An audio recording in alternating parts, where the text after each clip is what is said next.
ಆತ್ಮೀಯ ವೀಕ್ಷಕ ಬಂಧುಗಳೇ, ಎಲ್ಲರಿಗೂ ನಮಸ್ಕಾರ. ಈ ದಿನದ ಎಪಿಸೋಡ್ನಲ್ಲಿ ನಮ್ಮ ಚಾನೆಲ್ಗೆ ಎಲ್ಲರಿಗೂ ಸ್ವಾಗತ ಸುಸ್ವಾಗತ. ಆತ್ಮೀಯ ವೀಕ್ಷಕ ಬಂಧುಗಳೇ, ಈ ನಾನು ಸುಂದರವಾಗಿರ್ತಕ್ಕಂಥ ಒಂದು ಜಾನಪದ ಗೀತೆ ತಾವೆಲ್ಲ ಕೇಳಿದಿರಿ. ಇದು ಕರ್ನಾಟಕದ ಮನೆಯಲ್ಲೂ ಕೂಡ ಮಾತಾಗಿರ್ತಕ್ಕಂಥ ಹಾಡು. ಹಾಲರವಿ ಬಂದು ನೂರೊಂದು ಹಾಲರವಿ ಬಂದು, ತುಂಬ ಮಧುರವಾದಂಥ ಹಾಡು. ಮಹದೇಶ್ವರ ಬಗ್ಗೆ ಗೆಜ್ಜೆ ಮಾತಾಡ್ತಾವೋ ಕೋಲು ಮಾತಾಡ್ತಾವೋ ಅನ್ನೋ ಒಂದು album song. Ratnamala Prakash madam ಅದ್ಭುತವಾದ ಹಾಡು. ತದನಂತರ ಹಲವಾರು ಇದನ್ನ ಹಾಡಿದ್ರು. ತುಂಬ ಚೆನ್ನಾಗಿದೆ, ಮಧುರವಾದಂಥ ಗೀತೆ. ರಾಗದ ಬಗ್ಗೆ ಪರಿಚಯ ಮಾಡೋ ಮೊದಲು ಇನ್ನೂ ನಮ್ಮ ಚಾನಲ್ ಯಾರು ಸಬ್ಸ್ಕ್ರೈಬರ್ ಆಗಲಾಗಿಲ್ಲ ಕೂಡ ಸಬ್ಸ್ಕ್ರೈಬರ್ ಆಗಿ ಉತ್ತೇಜನ ಕಾರ್ಯದಂತ ಕಮೆಂಟ್ ಶೇರ್ಲಿ ಕೇಳಿ. ಆತ್ಮೀಯ ವಿಷಯ ಬಂದರೆ 20ನೇ ನಟಭೈರವಿ ರಾಗದಲ್ಲಿ ಜನ್ಯ ರಾಗವಾಗಿರ್ತಕ್ಕಂಥ ಭೈರವಿ ರಾಗ. ಇದು ರಾಗ ಹಾಲರವಿ ಬಂದು ರಾಗ, ಭೈರವಿ ರಾಗ. ಇದು ಸ್ಕೇಲ್ ನೋಡ್ತೀನಿ, ಸಿ ಶಾರ್ಪ್ ಕಪ್ಪು ಒಂದು ಹೇಳ್ತೀನಿ ನೋಡಿ. ಸಗರಿ ಗಮ ಪದ ನಿ ಸ ಸಾನಿದ ಬ್ರಹ್ಮ ಸಗರಿ ಗಮ ಪದ ನಿ ಸ ಸಾನಿದ ಬ್ರಹ್ಮ ಸರ್ಜ ಚತುರ್ಥ ಶುಭ ಅಂತರ್ಗಾಂಧರ ಶುದ್ಧ ಮಧ್ಯಮ ಪಂಚಮ ಚತುರ್ದೈವತ ಕೈಶಿಕ ನಿಷಾದ ಧರ್ಮಸರ್ಜ. ಇದು ಆರೋಹಣ ಕ್ರಮ. ಅವರೋಹಣ ಕ್ರಮದಲ್ಲಿ ತಾರಾ ಸರ್ಜ ಕೈಶಿಕ ನಿಷಾದ ಶುದ್ಧ ದೈವತ ಪಂಚಮ ಶುದ್ಧ ಮಧ್ಯಮ ಸಾಧಾರಣ ಗಾಂಧಾರ ಚತುರ್ಥ ಆಧಾರ. ವಿಶೇಷ ಏನು ಅಂದ್ರೆ ಆರೋಹಣದಲ್ಲಿ ದಾಟು ಚತುರ್ದೈವತ ಬರುತ್ತೆ, ಅವರೋಹಣದಲ್ಲಿ ಶುದ್ಧ ದೈವತ ದಾ ಒಂದು ಬರ್ತಿದೆ. ಇದೇ ಇಷ್ಟೇ, ಇದರಿಂದ ಅದರ ರಸ ತುಂಬಾ ಚೆನ್ನಾಗಿದೆ. ಭೈರವಿ ರಾಗ, ನಟ ಭೈರವಿ ಮನೆಗೆ ದಾಟು ಸೇರಿಸ್ಕೊಂಡ್ರೆ ಅದೇ ಭೈರವಿ ರಾಗ. ತುಂಬಾ ಚೆನ್ನಾಗಿದೆ. ಹಾಡನ್ನ ಪ್ರಾರಂಭಿಸೋಣ.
ಆತ್ಮೀಯ ವೀಕ್ಷಕ ಬಂಧುಗಳೇ, ನೋಡಿ ಸಿ ಶಾರ್ಪ್ ಇಂದ ಒಂದು ನಡೆ ತೋರಿಸ್ತೀನಿ. ಒಂದೇ ತರ ಎಲ್ಲ ಬರೋದು.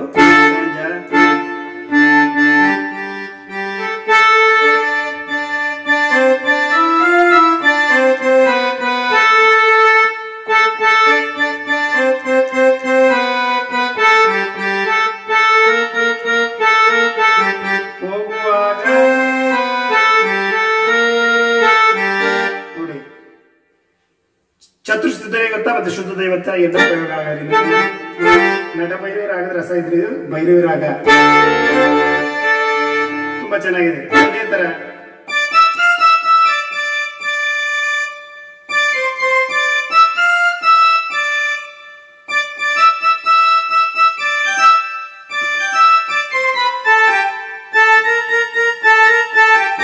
ಶುದ್ಧ ದೈವತ ಮುಡ್ದೇ ಇದ್ರೆ ರಸನೇ ಇರಲ್ಲ ನೋಡಿ.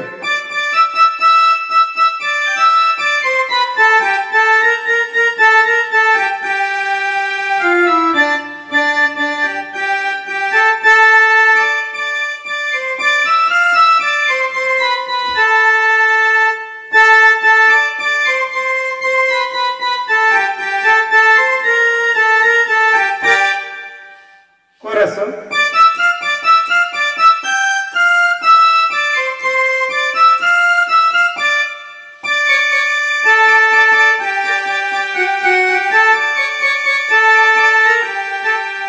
ತುಂಬಾ ಮಧುರವಾಗಿದೆ. ತಮಗೆ ಅನುಕೂಲ ಅಂತ ಅಪ್ಲೋಡ್ ಮಾಡಿದ್ದೀನಿ ಈ ಮಹದೇಶ್ವರ ಜಾನಪದ ಗೀತೆಯನ್ನ. ಮುಂದಿನ ಸಂಚಿಕೆಯಲ್ಲಿ ಹೊಸ ವಿಡಿಯೋ ತಮ್ಮನ್ನ ಭೇಟಿ ಮಾಡ್ತೀನಿ. ಅಲ್ಲಿ ತಮ್ಮ ಯೂಟ್ಯೂಬ್ ವೀಕ್ಷಣೆಗೆ ಧನ್ಯವಾದಗಳು.